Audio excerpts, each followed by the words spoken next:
ಓಂ ಶಾಂತಿ. ಇಂದಿನ ಪರಮಾತ್ಮನ ಮಹಾವಾಕ್ಯ ಮುರುಳಿ ದಿನಾಂಕ 26/5/2025. ಬಾಪ್ತಾದ ಮಧುಬನ. ಮಧುರ ಮಕ್ಕಳೇ, ನೀವೀಗ ಬಹಳ ಒಳ್ಳೆಯವರ ಸಂಘವನ್ನು ಮಾಡಬೇಕು. ಕೆಟ್ಟವರ ಸಂಘದ ಬಣ್ಣ ನಿಮಗೆ ಹತ್ತಿದರೆ ನೀವು ಕೆಳಗಡೆ ಬಿದ್ದು ಬಿಡುತ್ತೀರಾ. ಕೆಟ್ಟವರ ಸಂಘ ನಿಮ್ಮ ಬುದ್ಧಿಯನ್ನು ತುಚ್ಛ ಬುದ್ಧಿಯನ್ನಾಗಿ ಮಾಡುತ್ತದೆ. ಅಂದರೆ ಕೆಟ್ಟವರ ಸಂಘ ನಿಮ್ಮ ಬುದ್ಧಿಯನ್ನು ಕಲ್ಲು ಬುದ್ಧಿಯನ್ನಾಗಿ ಮಾಡುತ್ತದೆ. ಇಂದಿನ ಪ್ರಶ್ನೆ ಆಗಿದೆ, ಈಗ ಮಕ್ಕಳಾದ ನಿಮಗೆ ಯಾವ ಒಂದು ಮಾತಿನ ಉತ್ಸಾಹ ಇರಬೇಕು? ಉತ್ತರ, ನಾವೀಗ ಹಳ್ಳಿಗೆ ಹೋಗಿ ಸೇವೆಯನ್ನು ಮಾಡಬೇಕು ಅನ್ನುವ ಉತ್ಸಾಹ ನಿಮ್ಮ ಮನಸ್ಸಿನಲ್ಲಿ ಇರಬೇಕು. ಈಗ ನಿಮ್ಮ ಬಳಿ ಏನೆಲ್ಲ ಇದೆಯೋ ಅದೆಲ್ಲ ಸೇವಾರ್ಥವಾಗಿ ಇದೆ. ಅಂದರೆ ನಿಮ್ಮ ಬಳಿ ಎಷ್ಟೆಲ್ಲಾ ವಸ್ತು ಇದೆಯೋ ಅದೆಲ್ಲ ಸೇವೆಗೋಸ್ಕರ ಆಗಿದೆ. ಪರಮಾತ್ಮ ತಂದೆ ಮಕ್ಕಳಿಗೆ ಸಲಹೆಯನ್ನು ನೀಡುತ್ತಾರೆ, ಮಕ್ಕಳೇ, ಈಗ ಈ ಹಳೆಯ ಜಗತ್ತಿನ ಎಲ್ಲಾ ಆಧಾರದಿಂದ ನಿಮ್ಮನ್ನು ನೀವು ಸ್ವತಂತ್ರಗೊಳಿಸಿಕೊಳ್ಳಿ. ಯಾವ ವಸ್ತುವಿನ ಬಗ್ಗೆಯೂ ಮಮತ್ವವನ್ನು ಇಟ್ಟುಕೊಳ್ಳಬೇಡಿ. ಈ ಬ್ರಹ್ಮ ತಂದೆಯ ಜೊತೆಗೂ ಕೂಡ ಮನಸ್ಸನ್ನು ಜೋಡಣೆ ಮಾಡಬೇಡಿ. ಇಂದಿನ ಗೀತೆಯಾಗಿದೆ, ಈ ಪಾಪದ ಜಗತ್ತಿನಿಂದ ನಮ್ಮನ್ನು ಬೇರೆ ಎಲ್ಲಿಗಾದರೂ ಕರೆದುಕೊಂಡು ಹೋಗಿ. ಓಂ ಶಾಂತಿ. ಪಾಪಾತ್ಮರ ಜಗತ್ತು ಮತ್ತು ಪುಣ್ಯಾತ್ಮರ ಜಗತ್ತು ಎಂದು ಆತ್ಮರಿಗೋಸ್ಕರ ಹೆಸರನ್ನು ಇಡಲಾಗಿದೆ. ಈಗ ಇಲ್ಲಿ ಎಲ್ಲರೂ ದುಃಖಿಗಳಾಗಿದ್ದಾರೆ. ಈಗ ಈ ಜಗತ್ತಿನಲ್ಲಿ ದುಃಖ ಇದೆ. ಆದ್ದರಿಂದ ಎಲ್ಲರೂ ಪರಮಾತ್ಮ ತಂದೆಯನ್ನು ಕರೆಯುತ್ತಾರೆ. ಪುಣ್ಯಾತ್ಮರ ಜಗತ್ತಿನಲ್ಲಿ ಪರಮಾತ್ಮ ತಂದೆಯನ್ನು ಯಾರೂ ಕೂಡ ನಮ್ಮನ್ನು ಬೇರೆ ಎಲ್ಲಿಗಾದರೂ ಕರೆದುಕೊಂಡು ಹೋಗಿ ಎಂದು ಕರೆಯುವುದಿಲ್ಲ. ಈಗ ಮಕ್ಕಳಾದ ನಿಮಗೆ ಗೊತ್ತಿದೆ, ಇಲ್ಲಿ ನಮಗೆ ಈ ಜ್ಞಾನವನ್ನು ಯಾವುದೋ ಪಂಡಿತರು ತಿಳಿಸುತ್ತಿಲ್ಲ, ಅಥವಾ ಯಾವುದೋ ಸನ್ಯಾಸಿಗಳು ಅಥವಾ ಶಾಸ್ತ್ರವಾದಿಗಳು ನಮಗೆ ಈ ಜ್ಞಾನವನ್ನು ತಿಳಿಸುತ್ತಿಲ್ಲ. ಈ ಬ್ರಹ್ಮ ತಂದೆ ಸ್ವಯಂ ಹೇಳುತ್ತಾರೆ, ನನಗೂ ಕೂಡ ಈ ಜ್ಞಾನದ ಬಗ್ಗೆ ಗೊತ್ತಿರಲಿಲ್ಲ. ಈ ಬ್ರಹ್ಮ ತಂದೆ ರಾಮಾಯಣ ಮುಂತಾದ ಅನೇಕ ಶಾಸ್ತ್ರವನ್ನು ಓದುತ್ತಿದ್ದರು. ಇನ್ನು ಈ ಜ್ಞಾನವನ್ನು ನಾನು ನಿಮಗೆ ತಿಳಿಸುತ್ತೇನೆ ಎಂದು ಪರಮಾತ್ಮ ತಂದೆ ತಿಳಿಸುತ್ತಾರೆ. ಪರಮಾತ್ಮ ತಂದೆ ನಮಗೆ ಜ್ಞಾನವನ್ನು ತಿಳಿಸುವಾಗ ಈ ಬ್ರಹ್ಮ ತಂದೆ ಕೂಡ ಜ್ಞಾನದ ಮಾತನ್ನು ಕೇಳಿಸಿಕೊಳ್ಳುತ್ತಾರೆ. ಈಗ ಇದು ಪಾಪಾತ್ಮರ ಜಗತ್ತಾಗಿದೆ. ಪುಣ್ಯಾತ್ಮರ ಜಗತ್ತಿನ ಬಗ್ಗೆ ಕೇವಲ ಹೇಳಲಾಗುತ್ತದೆ, ಪುಣ್ಯಾತ್ಮರ ಜಗತ್ತು ಇದ್ದು ಹೋಗಿದೆ. ಅಂದರೆ ಪುಣ್ಯಾತ್ಮರ ಜಗತ್ತು ಇತ್ತು ಎಂದು ಹೇಳುತ್ತಾರೆ. ಕೇವಲ ಪುಣ್ಯಾತ್ಮರಾದಂತಹ ದೇವತೆಗಳ ಪೂಜೆಯನ್ನು ಮಾಡಿ ಬರುತ್ತಾರೆ, ಶಿವತಂದೆಯ ಪೂಜೆಯನ್ನು ಮಾಡಿ ಬರುತ್ತಾರೆ. ಈಗ ಮಕ್ಕಳಾದ ನೀವು ಯಾರ ಪೂಜೆಯನ್ನು ಮಾಡುತ್ತೀರಾ? ನಿಮಗೆ ಗೊತ್ತಿದೆ, ಸರ್ವಶ್ರೇಷ್ಠ ಭಗವಂತ ಶಿವತಂದೆ ಆಗಿದ್ದಾರೆ. ಪರಮಾತ್ಮ ತಂದೆ ವಿಧೇಯ ತಂದೆ ಆಗಿದ್ದಾರೆ, ವಿಧೇಯ ಶಿಕ್ಷಕ ಆಗಿದ್ದಾರೆ ಮತ್ತು ವಿಧೇಯ ಸದ್ಗುರು ಆಗಿದ್ದಾರೆ. ಗುರು ಆದಂತಹ ಪರಮಾತ್ಮ ತಂದೆ ನಮ್ಮನ್ನು ಜೊತೆಗೇ ಕರೆದುಕೊಂಡು ಹೋಗುತ್ತೇನೆ ಎಂದು ಗ್ಯಾರಂಟಿಯನ್ನು ನೀಡುತ್ತಾರೆ. ಪರಮಾತ್ಮ ತಂದೆಯನ್ನು ಬಿಟ್ಟು ಜಗತ್ತಿನ ಬೇರೆ ಯಾವ ಗುರುಗಳು ನಿಮ್ಮನ್ನು ಜೊತೆಗೆ ಕರೆದುಕೊಂಡು ಹೋಗುತ್ತೇನೆ ಎಂದು ಗ್ಯಾರಂಟಿಯನ್ನು ನೀಡಲು ಸಾಧ್ಯ ಇಲ್ಲ. ಇನ್ನು ಲೌಕಿಕ ಜಗತ್ತಿನ ಗುರುಗಳು ಎಲ್ಲರನ್ನೂ ಜೊತೆಗೆ ಕರೆದುಕೊಂಡು ಹೋಗಲು ಸಾಧ್ಯ ಇಲ್ಲ. ಈಗ ನೀವು ಪರಮಾತ್ಮ ತಂದೆಯ ಸಮ್ಮುಖದಲ್ಲಿ ಕುಳಿತಿದ್ದೀರಾ. ಇಲ್ಲಿಂದ ವಾಪಸ್ ಮನೆಗೆ ಹೋದ ತಕ್ಷಣ ನೀವು ಈ ಜ್ಞಾನದ ಮಾತನ್ನು ಮರೆತು ಬಿಡುತ್ತೀರಾ. ಸಮ್ಮುಖದಲ್ಲಿ ಕುಳಿತು ಜ್ಞಾನವನ್ನು ಕೇಳಿದಾಗ ನಿಮಗೆ ಖುಷಿಯಾಗುತ್ತದೆ. ಪರಮಾತ್ಮ ತಂದೆ ಗಳಿಗೆಗೂ ತಿಳಿಸುತ್ತಾರೆ, ಮಕ್ಕಳೇ, ಚೆನ್ನಾಗಿ ಶಿಕ್ಷಣವನ್ನು ಕಲಿಯಿರಿ. ಶಿಕ್ಷಣವನ್ನು ಕಲಿಯುವ ಮಾತಿನಲ್ಲಿ ತಪ್ಪನ್ನು ಮಾಡಬೇಡಿ. ಕೆಟ್ಟವರ ಸಂಘದಲ್ಲಿ ಸಿಕ್ಕಿ ಹಾಕಿಕೊಳ್ಳಬೇಡಿ. ನೀವು ಕೆಟ್ಟವರ ಸಂಘದಲ್ಲಿ ಸಿಕ್ಕಿ ಹಾಕಿಕೊಂಡರೆ ನಿಮ್ಮ ಬುದ್ಧಿ ತುಚ್ಛ ಬುದ್ಧಿ ಆಗುತ್ತದೆ. ಅಂದರೆ ನೀವು ಕಲ್ಲು ಬುದ್ಧಿಯವರಾಗಿ ಬಿಡುತ್ತೀರಾ. ಮಕ್ಕಳಿಗೆ ಗೊತ್ತಿದೆ, ನಾವು ಮೊದಲು ಹೇಗಿದ್ದೆವು, ನಾವು ಎಷ್ಟೊಂದು ಪಾಪವನ್ನು ಮಾಡಿದ್ದೆವು. ಈಗ ನಾವು ಈ ರೀತಿ ದೇವತೆಗಳಾಗುತ್ತಿದ್ದೇವೆ. ಈಗ ಈ ಹಳೆಯ ಜಗತ್ತು ಸಮಾಪ್ತಿಯಾಗಲೇಬೇಕು. ಅಂದ ಮೇಲೆ ಈ ಹಳೆಯ ಜಗತ್ತಿನಲ್ಲಿರುವ ಮನೆ ಮುಂತಾದ ವಸ್ತುಗಳ ಬಗ್ಗೆ ನಮಗೆ ಕಾಳಜಿ ಇರಬಾರದು. ಅಂದರೆ ಈ ಹಳೆಯ ಜಗತ್ತಿನ ಮನೆ ಮತ್ತು ಮುಂತಾದ ವಸ್ತುವಿನ ಬಗ್ಗೆ ನಮಗೆ ಚಿಂತೆ ಇರಬಾರದು. ಈ ಜಗತ್ತಿನಲ್ಲಿ ಏನೆಲ್ಲ ಇದೆಯೋ ಅದೆಲ್ಲವನ್ನೂ ನಾವೀಗ ಮರೆಯಬೇಕು. ಈ ಜಗತ್ತನ್ನು ಮರೆಯದೇ ಇದ್ದರೆ ಈ ಜಗತ್ತಿನ ವಸ್ತುಗಳೇ ನಮಗೆ ವಿಘ್ನವನ್ನು ಹಾಕುತ್ತದೆ. ಈ ಜಗತ್ತಿನಲ್ಲಿರುವ ವಸ್ತುವನ್ನು ಮರೆಯದೇ ಇದ್ದರೆ ಈ ಜಗತ್ತಿನ ವಸ್ತುಗಳೇ ಯೋಗದಲ್ಲಿ ವಿಘ್ನವನ್ನು ಹಾಕುತ್ತದೆ. ತಂದೆಯ ಜೊತೆಗೆ ಮನಸ್ಸು ಜೋಡಣೆ ಆಗಲು ಈ ಜಗತ್ತಿನ ವಸ್ತುಗಳು ಬಿಡುವುದಿಲ್ಲ. ಹೊಸ ಜಗತ್ತಿನಲ್ಲಿ ನಾವು ನಮ್ಮ ವಜ್ರ ವೈಡೂರ್ಯದ ಮಹಲನ್ನು ನಿರ್ಮಾಣ ಮಾಡುತ್ತೇವೆ. ಹೊಸ ಜಗತ್ತಿಗೆ ಹೋಗಿ ನಾವು ನಮಗೋಸ್ಕರ ವಜ್ರ ವೈಡೂರ್ಯದ ಮಹಲನ್ನು ನಿರ್ಮಾಣ ಮಾಡಿಕೊಳ್ಳುತ್ತೇವೆ. ಈ ಕಲಿಯುಗದಲ್ಲಿ ಕೆಲವರಿಗೆ ಹಣ ಮುಂತಾದ ಯಾವುದಾದರೂ ವಸ್ತು ಇಷ್ಟ ಆದರೆ ಶರೀರವನ್ನು ತ್ಯಾಗ ಮಾಡುವ ಸಮಯದಲ್ಲಿ ಆ ಹಣದ ಬಗ್ಗೆ ಮೋಹ ಜಾಗೃತ ಆಗುತ್ತದೆ ಅಥವಾ ವಸ್ತುಗಳ ಬಗ್ಗೆ ಮೋಹ ಜಾಗೃತ ಆಗುತ್ತದೆ. ನಾನು ಇದನ್ನು ಮಾಡಬೇಕು, ನಾನು ಇದನ್ನು ಮಾಡುತ್ತೇನೆ ಎಂದು ಅಂತ್ಯದಲ್ಲಿ ತಮ್ಮ ಇಚ್ಛೆಗಳು ತಮ್ಮ ಸಮ್ಮುಖದಲ್ಲಿ ಪ್ರತ್ಯಕ್ಷದಲ್ಲಿ ಕಾಣಲು ಪ್ರಾರಂಭ ಆಗಿಬಿಡುತ್ತದೆ. ಈ ಜಗತ್ತಿನಲ್ಲಿರುವ ಎಲ್ಲಾ ವಸ್ತುಗಳು ಸಮಾಪ್ತಿಯಾಗುತ್ತದೆ. ಈಗ ಈ ಜಗತ್ತೇ ಸಮಾಪ್ತಿಯಾಗುತ್ತದೆ. ನಾವೀಗ ನಮ್ಮ ರಾಜಧಾನಿಗೆ ಹೋಗುತ್ತಿದ್ದೇವೆ. ಈ ಜಗತ್ತು ಸಮಾಪ್ತಿಯಾಗುತ್ತದೆ. ನಾವು ನಮ್ಮ ರಾಜಧಾನಿಯಲ್ಲಿ ಬರುತ್ತೇವೆ. ಅಂದ ಮೇಲೆ ಈ ಜಗತ್ತಿನ ಜೊತೆಗೆ ಏಕೆ ಮನಸ್ಸನ್ನು ಜೋಡಣೆ ಮಾಡಬೇಕು? ಸತ್ಯಯುಗದಲ್ಲಿ ಅಪಾರ ಸುಖ ಇರುತ್ತದೆ. ಅದರ ಹೆಸರೇ ಸ್ವರ್ಗ ಆಗಿದೆ. ನಾವೀಗ ನಮ್ಮ ವತನಕ್ಕೆ ಹೋಗಬೇಕು. ಇದು ರಾವಣನ ವತನ ಆಗಿದೆ. ಇದು ನಮ್ಮ ವತನ ಅಲ್ಲ, ಇದು ನಮ್ಮ ಲೋಕ ಅಲ್ಲ, ಇದು ರಾವಣನ ಲೋಕ ಆಗಿದೆ. ಈ ರಾವಣನ ಜಗತ್ತಿನಿಂದ ಮುಕ್ತ ಆಗಲು ಪುರುಷಾರ್ಥವನ್ನು ಮಾಡಬೇಕು. ಈ ಹಳೆಯ ಜಗತ್ತಿನ ಎಲ್ಲಾ ಆಧಾರದಿಂದ ಸ್ವಯಂವನ್ನು ನಾವೀಗ ಸ್ವತಂತ್ರ ಮಾಡಿಕೊಳ್ಳುತ್ತೇವೆ. ಆದ್ದರಿಂದ ಪರಮಾತ್ಮ ತಂದೆ ತಿಳಿಸುತ್ತಾರೆ, ಯಾವ ವಸ್ತುವಿನ ಬಗ್ಗೆಯೂ ಮಮತ್ವವನ್ನು ಇಟ್ಟುಕೊಳ್ಳಬೇಡಿ. ಹೊಟ್ಟೆ ಜಾಸ್ತಿ ಏನನ್ನೂ ಬಯಸುವುದಿಲ್ಲ, ಹೊಟ್ಟೆ ಜಾಸ್ತಿ ಊಟವನ್ನು ಬಯಸುವುದಿಲ್ಲ. ವ್ಯರ್ಥ ವಸ್ತುವಿಗಳಿಗೋಸ್ಕರ ಬಹಳಷ್ಟು ಹಣ ಖರ್ಚಾಗುತ್ತದೆ. ಈಗ ಮಕ್ಕಳಾದ ನಿಮಗೆ ಸೇವೆಯನ್ನು ಮಾಡಬೇಕು ಅನ್ನುವ ಉತ್ಸಾಹ ಇರಬೇಕು. ಕೆಲವು ಮಕ್ಕಳು ಇಂಥವರಿದ್ದಾರೆ, ಅವರಿಗೆ ಹಳ್ಳಿಗೆ ಹೋಗಿ ಸೇವೆಯನ್ನು ಮಾಡುವಂತಹ ಆಸಕ್ತಿ ಇರುತ್ತದೆ. ಇನ್ನು ಯಾರಿಗೆ ಸೇವೆಯನ್ನು ಮಾಡುವ ಆಸಕ್ತಿ ಇಲ್ಲವೋ ಅಂತವರು ಯಾವ ಕೆಲಸಕ್ಕೆ ಉಪಯೋಗಕ್ಕೆ ಬರುತ್ತಾರೆ? ಪರಮಾತ್ಮ ತಂದೆ ಹೇಗಿದ್ದಾರೋ ಮಕ್ಕಳಾದ ನೀವು ಕೂಡ ಅದೇ ರೀತಿ ಆಗಬೇಕು. ಅಂದರೆ ತಂದೆಯ ಸಮಾನ ಆಗಬೇಕು. ಎಲ್ಲರಿಗೂ ಪರಮಾತ್ಮ ತಂದೆಯ ಪರಿಚಯವನ್ನು ನೀಡಬೇಕು. ಒಬ್ಬ ತಂದೆಯನ್ನು ನೆನಪು ಮಾಡಬೇಕು ಮತ್ತು ತಂದೆಯ ಮೂಲಕ ಆಸ್ತಿಯನ್ನು ಪಡೆದುಕೊಳ್ಳಬೇಕು. ಮಕ್ಕಳಿಗೆ ಆಸಕ್ತಿ ಇದೆ, ನಾನೀಗ ಪರಮಾತ್ಮ ತಂದೆಯ ಸೇವೆಗೋಸ್ಕರ ಹೋಗುತ್ತಿದ್ದೇನೆ ಅನ್ನುವ ಉತ್ಸಾಹ ಮಕ್ಕಳ ಮನಸ್ಸಿನಲ್ಲಿ ಇದೆ. ಅಂದ ಮೇಲೆ ಪರಮಾತ್ಮ ತಂದೆ ಕೂಡ ಮಕ್ಕಳಲ್ಲಿ ಧೈರ್ಯವನ್ನು ತುಂಬುತ್ತಾರೆ. ಅಂದರೆ ತಂದೆ ಮಕ್ಕಳಲ್ಲಿ ಸಾಹಸವನ್ನು ವೃದ್ಧಿ ಮಾಡುತ್ತಾರೆ. ಪರಮಾತ್ಮ ತಂದೆ ಬಂದಿರುವುದೇ ಸೇವೆಯನ್ನು ಮಾಡುವುದಕ್ಕೋಸ್ಕರ. ಇಲ್ಲಿರುವ ಎಲ್ಲಾ ವಸ್ತುಗಳು ಸೇವೆಗೋಸ್ಕರ ಆಗಿದೆ. ಸೇವೆಗೋಸ್ಕರವೇ ಇಲ್ಲಿ ಎಲ್ಲಾ ವಸ್ತುಗಳು ಇದೆ. ಈಗ ನೀವು ಎಲ್ಲರಿಗೂ ಪರಮಾತ್ಮ ತಂದೆಯ ಪರಿಚಯವನ್ನು ನೀಡಬೇಕು. ಪರಮಾತ್ಮ ತಂದೆ ಒಬ್ಬರೇ ಆಗಿದ್ದಾರೆ. ಆ ಒಬ್ಬ ತಂದೆ ಭಾರತದಲ್ಲೇ ಬಂದಿದ್ದರು. ಭಾರತದಲ್ಲೇ ದೇವಿ ದೇವತೆಗಳ ರಾಜ್ಯ ಇತ್ತು. ಇದು ನಿನ್ನೆಯ ಮಾತಾಗಿದೆ. ಲಕ್ಷ್ಮೀ ನಾರಾಯಣರ ರಾಜ್ಯ ಭಾರತದಲ್ಲೇ ಇತ್ತು. ನಂತರ ರಾಮ ಸೀತೆಯರ ರಾಜ್ಯ ಕೂಡ ಭಾರತದಲ್ಲೇ ಇತ್ತು. ನಂತರ ಪುನಃ ಆ ದೇವತೆಗಳು ವಾಮ ಮಾರ್ಗಕ್ಕೆ ಹೋಗಿ ಕೆಳಗಡೆ ಬಿದ್ದರು. ನಂತರ ರಾವಣ ರಾಜ್ಯ ಪ್ರಾರಂಭ ಆಯಿತು. ಎಲ್ಲರೂ ಏಣಿಯನ್ನು ಇಳಿಯುತ್ತಾ ಬಂದರು. ಈಗ ಪುನಃ ಒಂದು ಸೆಕೆಂಡ್ನಲ್ಲಿ ಏರುವ ಕಲೆಗೆ ಹೋಗುವಂತಹ ಮಾತು ಇಲ್ಲಿದೆ. ಸೆಕೆಂಡ್ನಲ್ಲಿ ನೀವೀಗ ಏರುವ ಕಲೆಗೆ ಹೋಗುತ್ತೀರಾ. ಒಂದನೇ ಪ್ರಕಾರದ ಪ್ರೀತಿ ಸತ್ಯವಾದ ಪ್ರೀತಿಯಾಗಿದೆ.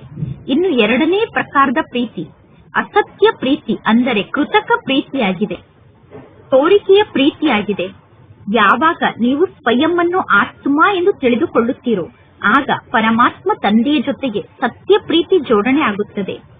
ಈಗ ಮಕ್ಕಳಾದ ನಿಮಗೆ ಈ ಜಗತ್ತಿನ ಬಗ್ಗೆ ತೋರಿಕೆಯ ಪ್ರೀತಿ ಇದೆ. ಈಗ ಮಕ್ಕಳಾದ ನಿಮಗೆ ಈ ಜಗತ್ತಿನ ಬಗ್ಗೆ ಕೃತಕವಾದ ಅಸತ್ಯ ಪ್ರೀತಿ ಇದೆ. ಏಕೆಂದರೆ ಈ ಜಗತ್ತು ಸಮಾಪ್ತಿಯಾಗಲೇಬೇಕು. ಸೇವೆಯನ್ನು ಮಾಡುವಂತಹ ಮಕ್ಕಳು ಎಂದೂ ಹಸಿವಿನಿಂದ ಸಾಯಲು ಸಾಧ್ಯ ಇಲ್ಲ.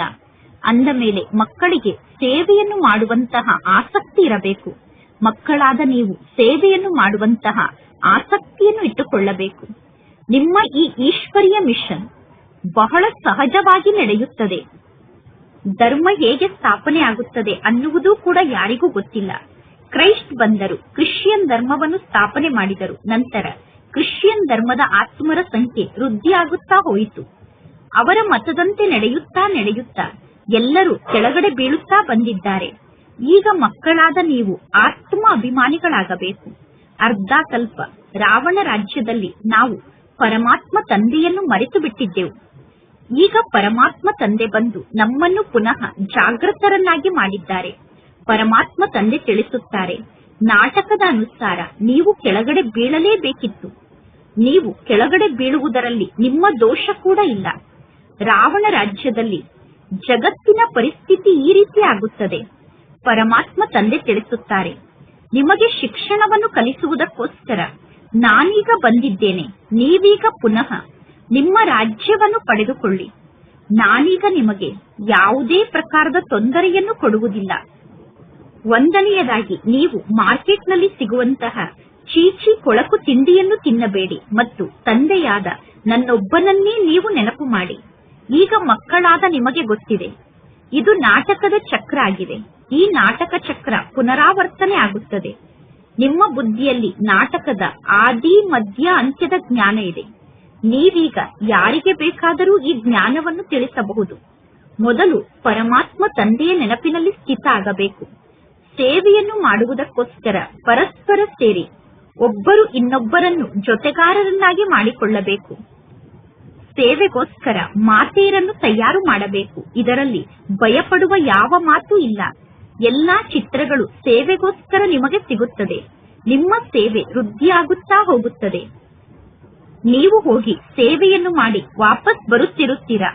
ಆಗ ಜ್ಞಾನವನ್ನು ಕೇಳಿದಂತವರು ಹೇಳುತ್ತಾರೆ, ನೀವೀಗ ವಾಪಸ್ ಹೋಗಿಬಿಟ್ಟರೆ ನಮಗೆ ಯಾರು ಶಿಕ್ಷಣವನ್ನು ಕಲಿಸುತ್ತಾರೆ ಎಂದು. ಆಗ ನೀವು ತಿಳಿಸಬೇಕು, ನಾವು ಸೇವೆಯನ್ನು ಮಾಡುವುದಕ್ಕೋಸ್ಕರ ತಯಾರಾಗಿದ್ದೇವೆ. ನೀವು ಮನೆ ಮುಂತಾದದ್ದರ ವ್ಯವಸ್ಥೆಯನ್ನು ಮಾಡಿಕೊಡಿ. ಆಗ ಅನೇಕರ ಕಲ್ಯಾಣಕ್ಕೆ ನೀವು ನಿಮಿತ್ತ ಆಗುತ್ತೀರಾ ಎಂದು ನೀವು ತಿಳಿಸಬೇಕು. ಪರಮಾತ್ಮ ತಂದೆ ಸೇವೆಯನ್ನು ಮಾಡುವುದಕ್ಕೋಸ್ಕರ ಮಕ್ಕಳಲ್ಲಿ ಉತ್ಸಾಹವನ್ನು ತುಂಬುತ್ತಾರೆ. ಮಕ್ಕಳಲ್ಲಿ ಸಾಹಸ ಇದೆ. ಸಾಹಸ ಇದ್ದರೆ ಸೇವೆ ವೃದ್ಧಿಯಾಗುತ್ತಾ ಹೋಗುತ್ತದೆ. ಕೇವಲ 10 ದಿನ ಅಥವಾ 15 ದಿನ ಜ್ಞಾನವನ್ನು ತಿಳಿಸಿ ವಾಪಸ್ ಹೋಗಲು ಇದು ಕುಂಭಮೇಳ ಅಲ್ಲ. ಹೇಗೆ ಕುಂಭಮೇಳ ಕೆಲವು ದಿನಗಳವರೆಗೆ ಮಾತ್ರ ನಡೆಯುತ್ತದೆಯೋ ಆ ರೀತಿ ಇದು ಕುಂಭಮೇಳ ಅಲ್ಲ. ಈ ಮೇಳ ಸದಾ ನಡೆಯುತ್ತಿರುತ್ತದೆ. ಆತ್ಮರಾದ ನೀವು ಪರಮಾತ್ಮ ತಂದೆಯ ಜೊತೆಗೆ ಮಿಲನವನ್ನು ಮಾಡುತ್ತಿರುತ್ತೀರಾ. ಈ ಮೇಳಕ್ಕೆ ಸತ್ಯವಾದ ಮೇಳ ಎಂದು ಕರೆಯಲಾಗುತ್ತದೆ. ಪರಮಾತ್ಮ ತಂದೆಯ ಜೊತೆಗೆ ಮಿಲನವನ್ನು ಮಾಡುವಂತಹ ಈ ಮೇಳ ಈಗ ನಡೆಯುತ್ತಿದೆ. ನಿಮ್ಮ ಮೇಳ ಯಾವಾಗ ಸಮಾಪ್ತಿಯಾಗುತ್ತದೆ ಅಂದರೆ ಯಾವಾಗ ನಿಮ್ಮ ಸೇವೆ ಪೂರ್ಣ ಆಗುತ್ತದೆಯೋ ಆಗ ಈ ಮೇಳ ಸಮಾಪ್ತಿಯಾಗುತ್ತದೆ. ನಾಟಕದ ಅನುಸಾರ ಮಕ್ಕಳಿಗೆ ಸೇವೆಯನ್ನು ಮಾಡುವಂತಹ ಆಸಕ್ತಿ ಬಹಳಷ್ಟು ಇರಬೇಕು. ಬೇಹದ್ದಿನ ತಂದೆಯಲ್ಲಿ ಯಾವ ಜ್ಞಾನ ಇದೆಯೋ ಆ ಜ್ಞಾನ ಮಕ್ಕಳ ಬುದ್ಧಿಯಲ್ಲೂ ಕೂಡ ಇದೆ. ಸರ್ವಶ್ರೇಷ್ಠ ತಂದೆಯ ಮೂಲಕ ನಾವೀಗ ಬಹಳಷ್ಟು ಶ್ರೇಷ್ಠರಾಗುವುದಕ್ಕೋಸ್ಕರ ಇಲ್ಲಿಗೆ ಬಂದಿದ್ದೇವೆ. ಈ ರೀತಿ ಸ್ವಯಂನ ಜೊತೆಗೆ ಸ್ವಯಂ ಮಾತನಾಡಿಕೊಳ್ಳಬೇಕು. ನೀವು ಪರಸ್ಪರ ಸೇರಿ ಸಭೆಯನ್ನು ನಡೆಸಬೇಕು, ಸೆಮಿನಾರ್ ಅನ್ನು ಮಾಡಬೇಕು. ಪರಮಾತ್ಮ ತಂದೆಯ ಮೂಲಕ ಸಲಹೆಯನ್ನು ತೆಗೆದುಕೊಂಡು ಸೇವೆಯಲ್ಲಿ ತೊಡಗಿಬಿಡಬೇಕು. ಸೇವೆಯನ್ನು ಮಾಡುವುದಕ್ಕೋಸ್ಕರ ನಿಮಗೆ ಸಹಾಯದ ಅವಶ್ಯಕತೆ ಇದ್ದರೆ ಇಲ್ಲಿ ಮದುಮಗ ಆದಂತಹ ಪರಮಾತ್ಮ ತಂದೆ ಕುಳಿತಿದ್ದಾರೆ. ತಂದೆ ಸಹಯೋಗವನ್ನು ನೀಡುತ್ತಾರೆ. ಇದೆಲ್ಲವೂ ನಾಟಕದಲ್ಲಿ ಫಿಕ್ಸ್ ಆಗಿದೆ. ಇಲ್ಲಿ ಚಿಂತೆಯ ಯಾವ ಮಾತು ಇಲ್ಲ. ಇಲ್ಲದಿದ್ದರೆ ಸ್ಥಾಪನೆಯ ಕಾರ್ಯ ಹೇಗೆ ನಡೆಯಲು ಸಾಧ್ಯ? ಇನ್ನು ಎರಡನೆಯ ಮಾತು ಅಂದರೆ ಯಾರು ಮಾಡುತ್ತಾರೋ ಅವರೇ ಪಡೆದುಕೊಳ್ಳುತ್ತಾರೆ. ಯಾರು ಸೇವೆಯನ್ನು ಮಾಡುತ್ತಾರೋ ಅವರೇ ಫಲವನ್ನು ಪಡೆದುಕೊಳ್ಳುತ್ತಾರೆ. ಈಗ ಮಕ್ಕಳಾದ ನೀವು ಕಲ್ಲು ಬುದ್ಧಿಯವರಿಂದ ವಜ್ರ ಸಮಾನ ಆಗುತ್ತಿದ್ದೀರಾ. ಪರಮಾತ್ಮ ತಂದೆ ಜ್ಞಾನದ ಮೂಲಕ ನಮ್ಮನ್ನು ಸಂಪೂರ್ಣ ಸರಿಪಡಿಸುತ್ತಾರೆ. ಅಂದರೆ ತಂದೆಯ ಕಡೆ ನೋಡುವಂತೆ ಮಾಡುತ್ತಾರೆ. ಮಾಯೆ ಪುನಃ ಮೂಗನ್ನು ಹಿಡಿದು ತಂದೆಗೆ ಬೆನ್ನನ್ನು ತೋರಿಸುವಂತೆ ಮಾಡಿಬಿಡುತ್ತದೆ. ಅಂದರೆ ತನ್ನ ಕಡೆ ತಿರುಗಿಸಿಕೊಂಡು ಬಿಡುತ್ತದೆ. ಈಗ ಮಕ್ಕಳಾದ ನೀವು ಬಹಳ ಒಳ್ಳೆಯವರ ಸಂಘವನ್ನು ಮಾಡಬೇಕು. ಕೆಟ್ಟವರ ಸಂಘದಲ್ಲಿ ಬಂದರೆ ಆ ಕೆಟ್ಟವರ ಸಂಘದ ಬಣ್ಣ ಹತ್ತಿದ ತಕ್ಷಣ ನೀವು ಕೆಳಗಡೆ ಬಿದ್ದು ಬಿಡುತ್ತೀರಾ. ಪರಮಾತ್ಮ ತಂದೆ ಫಿಲಂ ಅನ್ನು ನೋಡಲು ಮಕ್ಕಳಿಗೆ ಅನುಮತಿಯನ್ನು ನೀಡುವುದಿಲ್ಲ. ಸಿನಿಮಾವನ್ನು ನೋಡಲು ತಂದೆ ಮಕ್ಕಳಿಗೆ ಅನುಮತಿಯನ್ನು ನೀಡುವುದಿಲ್ಲ. ಯಾರಿಗೆ ಫಿಲಂ ಅನ್ನು ನೋಡುವಂತಹ ಅಭ್ಯಾಸ ಆಗಿಬಿಟ್ಟಿದೆಯೋ ಅವರು ಪತಿತರಾಗದೆ ಹಾಗೆ ಉಳಿದುಕೊಳ್ಳಲು ಸಾಧ್ಯ ಇಲ್ಲ. ಫಿಲಂ ಅನ್ನು ನೋಡುವಂತಹ ಅಭ್ಯಾಸ ಇರುವಂತವರು ಅವಶ್ಯವಾಗಿ ಪತಿತರಾಗುತ್ತಾರೆ. ಇಲ್ಲಿ ಪ್ರತಿಯೊಬ್ಬರ ವರ್ತನೆ ಬಹಳಷ್ಟು ಕೊಳಕಾಗಿದೆ. ಈ ಕಲಿಯುಗದಲ್ಲಿ ಪ್ರತಿಯೊಬ್ಬರ ವರ್ತನೆ ಬಹಳಷ್ಟು ಕೊಳಕಾಗಿದೆ. ಇದರ ಹೆಸರೇ ವೇಶ್ಯಾಲಯ ಆಗಿದೆ. ಪರಮಾತ್ಮ ತಂದೆ ಶಿವಾಲಯವನ್ನು ಸ್ಥಾಪನೆ ಮಾಡುತ್ತಿದ್ದಾರೆ. ಈ ವೇಶ್ಯಾಲಯಕ್ಕೆ ಈಗ ಸಂಪೂರ್ಣ ಬೆಂಕಿ ಹತ್ತಲೇಬೇಕು. ಎಲ್ಲರೂ ಕುಂಭಕರ್ಣನ ಅಸುರಿ ನಿದ್ದೆಯಲ್ಲಿ ಮಲಗಿದ್ದಾರೆ. ಈಗ ನಿಮಗೆ ಗೊತ್ತಿದೆ, ನಾವೀಗ ಶಿವಾಲಯಕ್ಕೆ ಹೋಗುತ್ತಿದ್ದೇವೆ. ಮೊದಲು ನಾವು ಕೋತಿಯ ಸಮಾನ ಆಗಿದ್ದೆವು. ರಾಮಾಯಣದಲ್ಲಿ ಕೋತಿಗಳ ಬಗ್ಗೆ ಕಥೆ ಇದೆ. ಈಗ ನೀವು ಪರಮಾತ್ಮ ತಂದೆಗೆ ಸಹಯೋಗಿಗಳಾಗಿದ್ದೀರಾ. ರಾಮಾಯಣದಲ್ಲಿ ಕೋತಿಗಳು ಸಹಯೋಗವನ್ನು ನೀಡಿತು ಎಂದು ಹೇಳುತ್ತಾರೆ.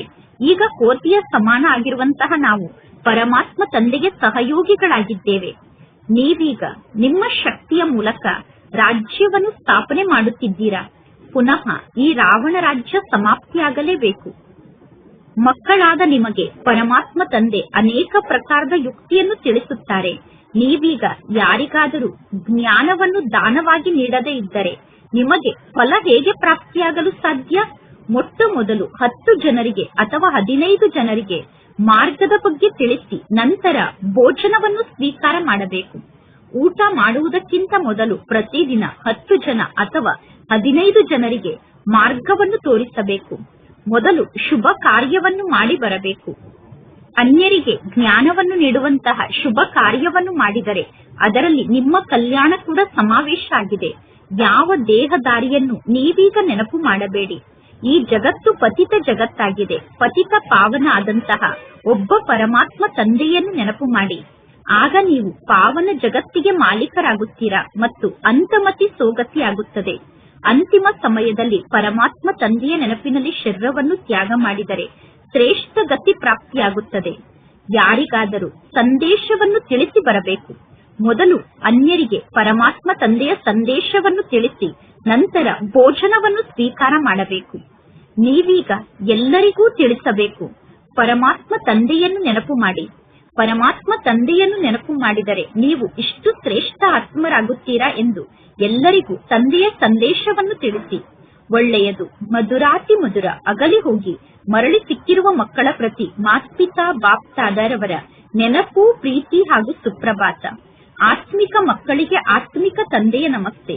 ಆತ್ಮಿಕ ತಂದೆಗೆ ಆತ್ಮಿಕ ಮಕ್ಕಳ ನೆನಪು, ಪ್ರೀತಿ ಹಾಗೂ ನಮಸ್ತೆ ನಮಸ್ತೆ ನಮಸ್ತೆ. ರಾತ್ರಿ ಕ್ಲಾಸ್ ಮುರಳಿ ದಿನಾಂಕ 17/3/68. ಯಾವುದಾದರೂ ಭಾಷಣ ಮುಂತಾದದ್ದನ್ನು ಮಾಡುವಾಗ ಪರಸ್ಪರ ನೀವೆಲ್ಲರೂ ಸೇರಿ 2 ಬಾರಿ ಅಥವಾ 4 ಬಾರಿ ನೀವು ಮಾಡುತ್ತಿರುವ ಭಾಷಣದ ಬಗ್ಗೆ ರಿಹರ್ಸಲ್ ಅನ್ನು ಮಾಡಿ. ಪಾಯಿಂಟ್ಸ್ ಅನ್ನು ಸೇರಿಸಿ, ಪಾಯಿಂಟ್ಸ್ ಅನ್ನು ಕರೆಕ್ಷನ್ ಮಾಡಿ, ಭಾಷಣವನ್ನು ತಯಾರು ಮಾಡಿ.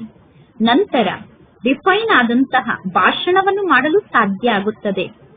ಮುಖ್ಯವಾದ ಮಾತು ಅಂದರೆ ಗೀತೆಯ ಭಗವಂತ ಯಾರಾಗಿದ್ದಾರೆ ಅನ್ನುವ ಮಾತೆ ಮುಖ್ಯವಾದ ಮಾತಾಗಿದೆ. ನೀವು ಗೀತೆಯ ಭಗವಂತ ಯಾರು ಅನ್ನುವ ಮಾತಿನ ಬಗ್ಗೆ ವಿಜಯವನ್ನು ಪಡೆದುಕೊಂಡರೆ ಉಳಿದ ಎಲ್ಲಾ ಮಾತಿನಲ್ಲೂ ನೀವು ವಿಜಯಿಗಳಾಗುತ್ತೀರಾ. ಗೀತೆಯ ಭಗವಂತನನ್ನು ಪ್ರತ್ಯಕ್ಷ ಮಾಡುವುದಕ್ಕೋಸ್ಕರ ಕಾನ್ಫರೆನ್ಸ್ ಅನ್ನಂತೂ ನಡೆಸುತ್ತೀರಾ ತಾನೆ? ಈ ವೃಕ್ಷ ಅವಶ್ಯವಾಗಿ ವೃದ್ಧಿಯಾಗುತ್ತದೆ ಎಂದು ಎಲ್ಲರೂ ತಿಳಿದುಕೊಂಡಿದ್ದಾರೆ. ಎಲ್ಲರ ಜೀವನದಲ್ಲೂ ಮಾಯೆ ಬಿರುಗಾಳಿ ಬರುತ್ತದೆ. ಆದ್ದರಿಂದ ಮಕ್ಕಳು ಹೆಚ್ಚಾಗಿ ಪರಮಾತ್ಮ ತಂದೆಗೆ ಪತ್ರವನ್ನು ಬರೆಯುತ್ತಾರೆ. ಬಾಬಾ, ನಾನು ಕಾಮ ವಿಕಾರದ ಪೆಟ್ಟನ್ನು ತಿಂದೆ ಎಂದು. ಕಾಮ ವಿಕಾರದ ಪೆಟ್ಟು ಬಿದ್ದರೆ ಪರಮಾತ್ಮ ತಂದೆ ತಿಳಿಸುತ್ತಾರೆ, ಇಲ್ಲಿಯವರೆಗೂ ಎಷ್ಟು ಸಂಪಾದನೆಯನ್ನು ಮಾಡಿಕೊಂಡಿದ್ದೀರೋ ಆ ಸಂಪೂರ್ಣ ಸಂಪಾದನೆ ಸಮಾಪ್ತಿಯಾಯಿತು ಎಂದು. ಕ್ರೋಧವನ್ನು ಮಾಡಿದರೆ ಸ್ವಲ್ಪ ನಷ್ಟ ಆಯಿತು ಎಂದು ತಂದೆ ಹೇಳುತ್ತಾರೆ. ಆದ್ದರಿಂದ ಕಾಮ ವಿಕಾರದ ಬಗ್ಗೆ ಇಲ್ಲಿ ಪರಮಾತ್ಮ ತಂದೆ ತಿಳಿಸುತ್ತಾರೆ. ಕಾಮದ ಮೇಲೆ ವಿಜಯವನ್ನು ಪಡೆದುಕೊಂಡರೆ ನೀವು ಜಗತ್ತಿನ ಮೇಲೆ ವಿಜಯಿಗಳಾಗುತ್ತೀರಾ. ಕಾಮ ವಿಕಾರಕ್ಕೆ ಸೋತರೆ ನೀವು ಸಂಪೂರ್ಣವಾಗಿ ಸೋಲುತ್ತೀರಾ. ಕಾಮ ವಿಕಾರಕ್ಕೆ ಸೋತರೆ ನೀವು ಮಾಡಿಕೊಂಡಂತಹ ಸಂಪೂರ್ಣ ಸಂಪಾದನೆ ಸಮಾಪ್ತಿಯಾಗಿ ಬಿಡುತ್ತದೆ ಮತ್ತು ನಿಮ್ಮ ಖಾತೆಯಲ್ಲಿ ಶಿಕ್ಷೆ ವೃದ್ಧಿಯಾಗುತ್ತದೆ. ಗುರಿ ಬಹಳಷ್ಟು ದೊಡ್ಡದಾಗಿದೆ. ಆದ್ದರಿಂದ ಬಹಳಷ್ಟು ಎಚ್ಚರಿಕೆಯನ್ನು ಇಟ್ಟುಕೊಳ್ಳಬೇಕು. ಈಗ ಮಕ್ಕಳಾದ ನಿಮಗೆ ಗೊತ್ತಿದೆ, 5000 ವರ್ಷದ ಮೊದಲು ಕೂಡ ನಮಗೆ ರಾಜ್ಯಭಾಗ್ಯ ಸಿಕ್ಕಿತ್ತು. ಈಗ ಪುನಃ ದೈವಿ ರಾಜಧಾನಿ ಸ್ಥಾಪನೆ ಆಗುತ್ತಾ ಇದೆ.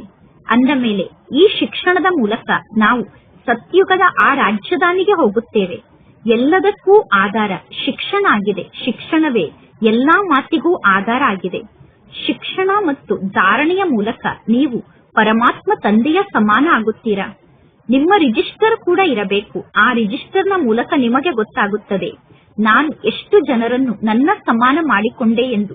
ಎಷ್ಟು ಜಾಸ್ತಿ ಜ್ಞಾನವನ್ನು ಧಾರಣೆ ಮಾಡಿಕೊಳ್ಳುತ್ತೀರೋ ಅಷ್ಟು ಜಾಸ್ತಿ ನೀವು ಮಧುರರಾಗುತ್ತೀರಾ. ಬಾಬಾರವರಿಗೆ ಬಹಳಷ್ಟು ಪ್ರೀತಿಯ ಮಕ್ಕಳು ಬೇಕು, ಮುದ್ದಿನ ಮಕ್ಕಳು ಬೇಕು. ಮಕ್ಕಳಿಗೋಸ್ಕರ ಕೊನೆಗೂ ಆ ದಿನ ಇಂದು ಬಂತು. ಅಂತಹ ದಿನ ನಮ್ಮ ಜೀವನದಲ್ಲಿ ಬರಬೇಕು ಎಂದು ಮನುಷ್ಯರು ಬಹಳಷ್ಟು ಪ್ರಯತ್ನವನ್ನು ಪಡುತ್ತಾರೆ. ಅಂದರೆ ಮುಕ್ತಿಗೆ ಹೋಗುವಂತಹ ದಿನ ಬರಬೇಕು ಎಂದು ಮನುಷ್ಯರು ಬಹಳಷ್ಟು ಪ್ರಯತ್ನವನ್ನು ಪಡುತ್ತಾರೆ. ಈಗ ಪರಮಾತ್ಮ ತಂದೆ ಎಲ್ಲರಿಗೂ ಒಟ್ಟಿಗೆ ಮುಕ್ತಿ ಮತ್ತು ಜೀವನ್ ಮುಕ್ತಿಯನ್ನು ನೀಡುತ್ತಾರೆ.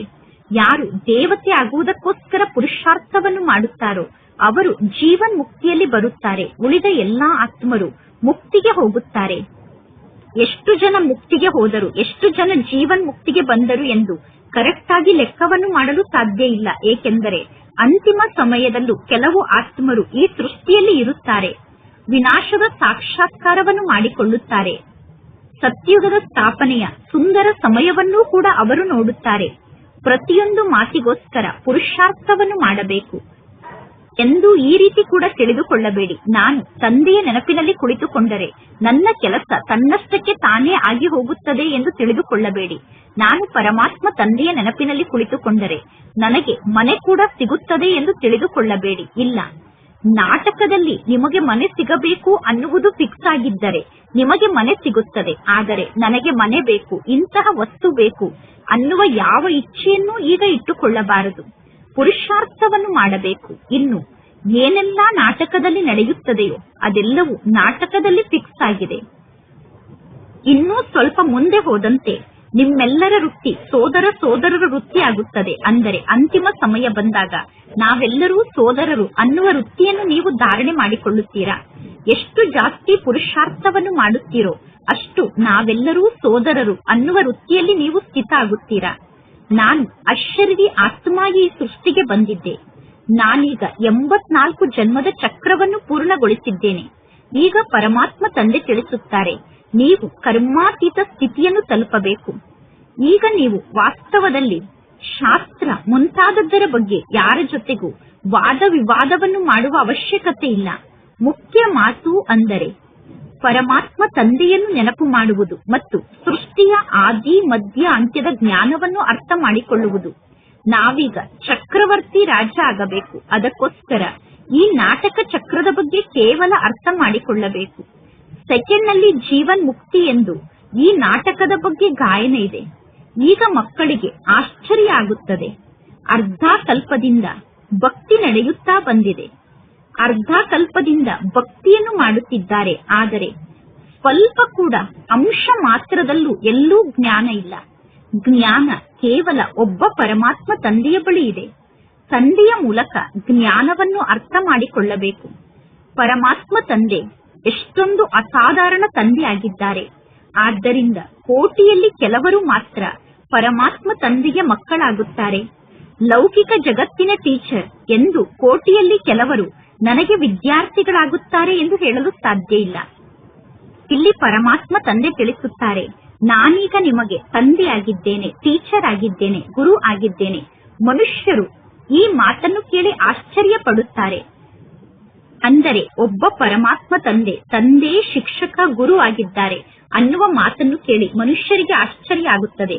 ಭಾರತಕ್ಕೆ ಮಾತೃಭೂಮಿ ಎಂದು ಕರೆಯುತ್ತಾರೆ, ಮಾತೃ ದೇಶ ಎಂದು ಕರೆಯುತ್ತಾರೆ. ಏಕೆಂದರೆ ಜಗದಂಬೆ ಹೆಸರು ಭಾರತ ದೇಶದಲ್ಲಿ ಬಹಳಷ್ಟು ಪ್ರಸಿದ್ಧ ಆಗಿದೆ. ಜಗದಂಬೆಯ ಮಂದಿರದಲ್ಲಿ ಬಹಳಷ್ಟು ಜಾತ್ರೆ ಕೂಡ ಭಾರತದಲ್ಲೇ ನಡೆಯುತ್ತದೆ. ಅಂಬಾ ಅಂದರೆ ಮಮ್ಮ ಅನ್ನುವ ಹೆಸರು ಎಷ್ಟೊಂದು ಮಧುರ ಆಗಿದೆ. ಸಣ್ಣ ಮಕ್ಕಳು ಕೂಡ ಮಾತೆಯನ್ನು ಪ್ರೀತಿ ಮಾಡುತ್ತಾರೆ. ಸಣ್ಣ ಮಕ್ಕಳು ಕೂಡ ತಮ್ಮ ತಾಯಿಯನ್ನು ಪ್ರೀತಿ ಮಾಡುತ್ತಾರೆ. ಏಕೆಂದರೆ ತಾಯಿ ಮಕ್ಕಳಿಗೆ ಊಟವನ್ನು ಮಾಡಿಸುತ್ತಾರೆ, ತಾಯಿ ಮಕ್ಕಳಿಗೆ ಪಾನೀಯವನ್ನು ಕುಡಿಸುತ್ತಾರೆ, ಮಕ್ಕಳಿಗೆ ಪಾಲನೆಯನ್ನು ನೀಡುತ್ತಾರೆ. ಅಂದ ಮೇಲೆ ಇಲ್ಲಿ ಮಮ್ಮ ಮತ್ತು ಬಾಬಾ ಇಬ್ಬರೂ ಕೂಡ ಬೇಕು ತಾನೆ. ಮಮ್ಮ ಕೂಡ ದತ್ತು ಮಗಳಾಗಿದ್ದಾರೆ. ಈ ಬ್ರಹ್ಮ ತಂದೆ ಮಮ್ಮಾರವರಿಗೆ ಪತಿಯಂತೂ ಅಲ್ಲ. ಇದು ಹೊಸ ಮಾತಾಗಿದೆ. ಪ್ರಜಾಪಿತ ಬ್ರಹ್ಮ ಅವಶ್ಯವಾಗಿ ಮಕ್ಕಳನ್ನು ದತ್ತು ತೆಗೆದುಕೊಳ್ಳುತ್ತಾರೆ. ಈ ಎಲ್ಲಾ ಜ್ಞಾನದ ಮಾತನ್ನು ಪರಮಾತ್ಮ ತಂದೆ ಬಂದು ಮಕ್ಕಳಾದ ನಿಮಗೆ ತಿಳಿಸುತ್ತಾರೆ. ಎಷ್ಟೊಂದು ಮೇಳಗಳು ನಡೆಯುತ್ತದೆ, ಎಷ್ಟೊಂದು ಜಾತ್ರೆಗಳು ನಡೆಯುತ್ತದೆ, ಎಷ್ಟೊಂದು ಪೂಜೆ ನಡೆಯುತ್ತದೆ. ಏಕೆಂದರೆ ಮಕ್ಕಳಾದ ನೀವು ಬಹಳಷ್ಟು ಸೇವೆಯನ್ನು ಮಾಡುತ್ತೀರಾ. ಮಮ್ಮ ಎಷ್ಟು ಜಾಸ್ತಿ ಜನರಿಗೆ ಜ್ಞಾನದ ಶಿಕ್ಷಣವನ್ನು ಕಲಿಸಿದ್ದಾರೋ ಅಷ್ಟು ಜ್ಞಾನದ ಶಿಕ್ಷಣವನ್ನು ಮಮ್ಮಾರವರನ್ನು ಬಿಟ್ಟು ಬೇರೆ ಯಾರೂ ಕಲಿಸಲು ಸಾಧ್ಯ ಇಲ್ಲ. ಮಮ್ಮಾರವರ ಹೆಸರು ಬಹಳಷ್ಟು ಪ್ರಸಿದ್ಧ ಆಗಿದೆ. ಮಮ್ಮಾರವರ ಮಂದಿರದಲ್ಲಿ ಬಹಳಷ್ಟು ಜಾತ್ರೆಗಳು ನಡೆಯುತ್ತದೆ. ಜಗದಂಬೆಯ ಮಂದಿರದಲ್ಲಿ ಬಹಳಷ್ಟು ಜಾತ್ರೆ ನಡೆಯುತ್ತದೆ. ಈಗ ಮಕ್ಕಳಾದ ನಿಮಗೆ ಗೊತ್ತಿದೆ, ಪರಮಾತ್ಮ ತಂದೆ ಬಂದು ರಚನೆಯ ಆದಿ ಮಧ್ಯ ಅಂತ್ಯದ ರಹಸ್ಯವನ್ನು ಮಕ್ಕಳಿಗೆ ತಿಳಿಸಿದ್ದಾರೆ. ತಂದೆಯ ಮನೆಯ ಬಗ್ಗೆ ಮಕ್ಕಳಿಗೆ ಗೊತ್ತಾಗಿದೆ. ತಂದೆಯ ಬಗ್ಗೆ ಮಕ್ಕಳಿಗೆ ಪ್ರೀತಿ ಇದೆ. ಮನೆಯ ಬಗ್ಗೆ ಕೂಡ ಮಕ್ಕಳಿಗೆ ಪ್ರೀತಿ ಇದೆ. ಈ ಜ್ಞಾನ ಈಗ ನಿಮಗೆ ಪ್ರಾಪ್ತಿಯಾಗುತ್ತದೆ. ಈ ಶಿಕ್ಷಣದ ಮೂಲಕ ಎಷ್ಟೊಂದು ಸಂಪಾದನೆ ಆಗುತ್ತದೆ. ಅಂದ ಮೇಲೆ ಮಕ್ಕಳಿಗೆ ಖುಷಿ ಕೂಡ ಇರಬೇಕು. ಮತ್ತು ನೀವೀಗ ಸಂಪೂರ್ಣ ಸಾಧಾರಣ ರೂಪದಲ್ಲಿ ಇದ್ದೀರಾ. ಜಗತ್ತಿನ ಜನರಿಗೆ ಈ ಯಾವ ಮಾತು ಗೊತ್ತಿಲ್ಲ. ಪರಮಾತ್ಮ ತಂದೆ ಬಂದು ಈ ಜ್ಞಾನವನ್ನು ಮಕ್ಕಳಿಗೆ ತಿಳಿಸುತ್ತಾರೆ. ಪರಮಾತ್ಮ ತಂದೆ ಬಂದು ಎಲ್ಲಾ ಹೊಸ ಹೊಸ ಜ್ಞಾನದ ಮಾತನ್ನು ಮಕ್ಕಳಿಗೆ ತಿಳಿಸುತ್ತಾರೆ. ಹೊಸ ಜಗತ್ತು ಈಗ ನಿರ್ಮಾಣ ಆಗುತ್ತದೆ. ಬೇಹದ್ದಿನ ಶಿಕ್ಷಣದ ಮೂಲಕ ಹೊಸ ಜಗತ್ತು ನಿರ್ಮಾಣ ಆಗುತ್ತದೆ. ಈ ಹಳೆಯ ಜಗತ್ತಿನ ಬಗ್ಗೆ ನಿಮಗೆ ವೈರಾಗ್ಯ ಬಂದಿದೆ. ಈಗ ಮಕ್ಕಳಿಗೆ ಆಂತರ್ಯದಲ್ಲಿ ಜ್ಞಾನದ ಖುಷಿ ಇದೆ. ತಂದೆ ಮತ್ತು ಮನೆಯನ್ನು ನೀವೀಗ ನೆನಪು ಮಾಡಬೇಕು. ಈಗ ನಾವೆಲ್ಲರೂ ವಾಪಸ್ ಮನೆಗೆ ಹೋಗಬೇಕು. ಪರಮಾತ್ಮ ತಂದೆ ಎಲ್ಲಾ ಮಕ್ಕಳಿಗೂ ತಿಳಿಸುತ್ತಾರೆ, ಮಕ್ಕಳೇ, ನಿಮಗೆ ನಾನು ಮುಕ್ತಿ ಮತ್ತು ಜೀವನ್ ಮುಕ್ತಿಯ ಆಸ್ತಿಯನ್ನು ನೀಡುವುದಕ್ಕೋಸ್ಕರ ಬಂದಿದ್ದೇನೆ. ಆದರೂ ಕೂಡ ನೀವು ತಂದೆಯಾದ ನನ್ನನ್ನು ಏಕೆ ಮರೆಯುತ್ತೀರಾ? ನಾನು ನಿಮ್ಮ ಬೇಹದ್ದಿನ ತಂದೆಯಾಗಿದ್ದೇನೆ. ನಿಮಗೆ ರಾಜಯೋಗವನ್ನು ಕಲಿಸುವುದಕ್ಕೋಸ್ಕರ ಬಂದಿದ್ದೇನೆ. ಅಂದ ಮೇಲೆ ನೀವೇಕೆ ನನ್ನ ಶ್ರೀಮತದಂತೆ ನಡೆಯುವುದಿಲ್ಲ? ನೀವು ತಂದೆಯ ಮತದಂತೆ ನಡೆಯದೇ ಇದ್ದರೆ ನಿಮಗೆ ಬಹಳಷ್ಟು ನಷ್ಟ ಆಗುತ್ತದೆ. ಇದು ಬೇಹದ್ದಿನ ನಷ್ಟ ಆಗಿದೆ. ಪರಮಾತ್ಮ ತಂದೆಯ ಕೈಯನ್ನು ಬಿಟ್ಟರೆ ಸಂಪೂರ್ಣ ಸಂಪಾದನೆ ಸಮಾಪ್ತಿಯಾಗಿ ಬಿಡುತ್ತದೆ. ಅಂದರೆ ಸಂಪಾದನೆಯಲ್ಲಿ ಸಂಪೂರ್ಣ ನಷ್ಟ ಆಗುತ್ತದೆ. ಒಳ್ಳೆಯದು. Good night. ಓಂ ಶಾಂತಿ. ಧಾರಣೆಗೋಸ್ಕರ ಮುಖ್ಯ ಸಾರ. ಫಸ್ಟ್ ಪಾಯಿಂಟ್, ಈ ಪ್ರಪಂಚದಲ್ಲಿ ಏನೆಲ್ಲ ಇದೆಯೋ ಆ ಎಲ್ಲಾ ವಸ್ತುವನ್ನು ನೀವೀಗ ಮರೆಯಬೇಕು. ತಂದೆಯ ಸಮಾನ ವಿಧೇಯರಾಗಿ ಸೇವೆಯನ್ನು ಮಾಡಬೇಕು. ಎಲ್ಲರಿಗೂ ಪರಮಾತ್ಮ ತಂದೆಯ ಪರಿಚಯವನ್ನು ನೀಡಬೇಕು. ಸೆಕೆಂಡ್ ಪಾಯಿಂಟ್, ಈ ಪತಿತ ಜಗತ್ತಿನಲ್ಲಿ ತಮ್ಮನ್ನು ತಾವು ಕೆಟ್ಟವರ ಸಂಘದಿಂದ ರಕ್ಷಣೆ ಮಾಡಿಕೊಳ್ಳಬೇಕು. ಮಾರ್ಕೆಟ್ನಲ್ಲಿ ಸಿಗುವಂತಹ ಕೊಳಕು ತಿಂಡಿಗಳನ್ನು ತಿನ್ನಬಾರದು. ಫಿಲಂ ಅನ್ನು ನೋಡಬಾರದು. ಸಿನಿಮಾವನ್ನು ನೋಡಬಾರದು. ಇಂದಿನ ವರದಾನ ಆಗಿದೆ. ತ್ರಿಕಾಲದರ್ಶಿ ಸ್ಟೇಜ್ನ ಮೂಲಕ ವ್ಯರ್ಥದ ಖಾತೆಯನ್ನು ಸಮಾಪ್ತಿ ಮಾಡಿಕೊಳ್ಳುವಂತಹ ಸದಾ ಸಫಲತಾ ಮೂರ್ತಿಗಳಾಗಿ ತ್ರಿಕಾಲದರ್ಶಿ ಸ್ಟೇಜ್ನಲ್ಲಿ ಸ್ಥಿತ ಆಗುವುದು ಅಂದರೆ ಪ್ರತಿ ಸಂಕಲ್ಪ, ಪ್ರತಿ ಮಾತು ಮತ್ತು ಪ್ರತಿಯೊಂದು ಕರ್ಮವನ್ನು ಮಾಡುವುದಕ್ಕಿಂತ ಮೊದಲು ಸ್ವಯಂವನ್ನು ಚೆಕ್ ಮಾಡಿಕೊಳ್ಳಬೇಕು. ಈ ಸಂಕಲ್ಪ, ಈ ಮಾತು, ಈ ಕರ್ಮ ವ್ಯರ್ಥ ಆಗಿದೆಯೋ ಅಥವಾ ಸಮರ್ಥ ಆಗಿದೆಯೋ ಎಂದು ಸ್ವಯಂವನ್ನು ಚೆಕ್ ಮಾಡಿಕೊಳ್ಳಬೇಕು. ವ್ಯರ್ಥ 1 ಸೆಕೆಂಡ್ನಲ್ಲಿ ಪದುಮದಷ್ಟು ನಷ್ಟವನ್ನು ಮಾಡಿಸುತ್ತದೆ. ಸಮರ್ಥ 1 ಸೆಕೆಂಡ್ನಲ್ಲಿ ಪದುಮದಷ್ಟು ಸಂಪಾದನೆಯನ್ನು ಮಾಡಿಸುತ್ತದೆ. 1 ಸೆಕೆಂಡ್ ಅನ್ನು ವ್ಯರ್ಥ ಮಾಡಿದರೂ ಕೂಡ ಸಂಪಾದನೆಯಲ್ಲಿ ಬಹಳಷ್ಟು ನಷ್ಟ ಆಗುತ್ತದೆ. ಆಗ ಮಾಡಿಕೊಂಡಿರುವ ಸಂಪಾದನೆ ಕೂಡ ಮುಚ್ಚಿ ಹೋಗುತ್ತದೆ. ಅಂದರೆ ಮಾಯ ಆಗಿಬಿಡುತ್ತದೆ. ಆದ್ದರಿಂದ ಒಂದೇ ಕಾಲದ ದರ್ಶನವನ್ನು ಮಾಡಿಕೊಳ್ಳುತ್ತಾ ಕರ್ಮವನ್ನು ಮಾಡುವ ಬದಲು ತ್ರಿಕಾಲದರ್ಶಿ ಸ್ಥಿತಿಯಲ್ಲಿ ಸ್ಥಿತಾಗಿ ಕರ್ಮವನ್ನು ಮಾಡಿ ಆಗ ವ್ಯರ್ಥ ಸಮಾಪ್ತಿಯಾಗುತ್ತದೆ ಮತ್ತು ಸದಾ ಸಫಲತಾ ಮೂರ್ತಿಗಳಾಗುತ್ತೀರಾ. ಇಂದಿನ ಸ್ಲೋಗನ್ ಆಗಿದೆ, ಹೆಸರು, ಕೀರ್ತಿ, ಗೌರವ ಮತ್ತು ಸಾಧನಗಳ ತ್ಯಾಗವೇ ಮಹಾನ್ ತ್ಯಾಗ ಆಗಿದೆ. ಇಂದಿನ ಅವ್ಯಕ್ತ ಸೂಚನೆಯಾಗಿದೆ. ಆತ್ಮಿಕ ಘನತೆ ಮತ್ತು ಪವಿತ್ರತೆಯ ವ್ಯಕ್ತಿತ್ವವನ್ನು ಧಾರಣೆ ಮಾಡಿಕೊಳ್ಳಿ. ಹೇಗೆ ದೇಹ ಮತ್ತು ದೇಹಿ ಅಂದರೆ ದೇಹ ಮತ್ತು ಆತ್ಮ ಎರಡು ಬೇರೆ ಬೇರೆ ವಸ್ತು ಆಗಿದೆ. ಆದರೆ ಅಜ್ಞಾನಕ್ಕೆ ವಶಾಗಿ ದೇಹ ಮತ್ತು ಆತ್ಮವನ್ನು ಸೇರಿಸಿ ಬಿಟ್ಟಿದ್ದಾರೆ. ನನ್ನದು ಅನ್ನುವುದನ್ನು ನಾನು ಎಂದು ತಿಳಿದುಕೊಂಡಿದ್ದಾರೆ ಮತ್ತು ಈ ತಪ್ಪಿನ ಕಾರಣ ಎಷ್ಟೊಂದು ಚಿಂತೆ, ದುಃಖ ಮತ್ತು ಅಶಾಂತಿಯನ್ನು ಪ್ರಾಪ್ತಿ ಮಾಡಿಕೊಂಡಿದ್ದಾರೆ. ಹಾಗೆಯೇ ಈ ಅಪವಿತ್ರತೆ ಮತ್ತು ವಿಸ್ಮೃತಿಯ ಸಂಸ್ಕಾರ ಯಾವುದು ಬ್ರಾಹ್ಮಣರ ಸಂಸ್ಕಾರ ಅಲ್ಲವೋ, ಯಾವುದು ಶೂದ್ರತನದ ಸಂಸ್ಕಾರ ಆಗಿದೆಯೋ ಇದನ್ನೂ ಕೂಡ ನನ್ನದು ಎಂದು ತಿಳಿದುಕೊಳ್ಳುವುದರಿಂದ ನೀವು ಮಾಯೆಗೆ ವಶ ಆಗುತ್ತೀರಾ ಮತ್ತು ಚಿಂತೆಯನ್ನು ಮಾಡುವಂತವರಾಗಿ ಬಿಡುತ್ತೀರಾ. ಆದ್ದರಿಂದ ದೇಹದಿಂದ ಭಿನ್ನ ಆದಂತಹ ಆತ್ಮ ನಾನು ಬ್ರಾಹ್ಮಣ ಆತ್ಮ, ಪವಿತ್ರ ಆತ್ಮ ಅನ್ನುವ ಸ್ಥಿತಿಯಲ್ಲಿ ಸ್ಥಿತ ಆಗಬೇಕು. ಒಳ್ಳೆಯದು. ಓಂ ಶಾಂತಿ.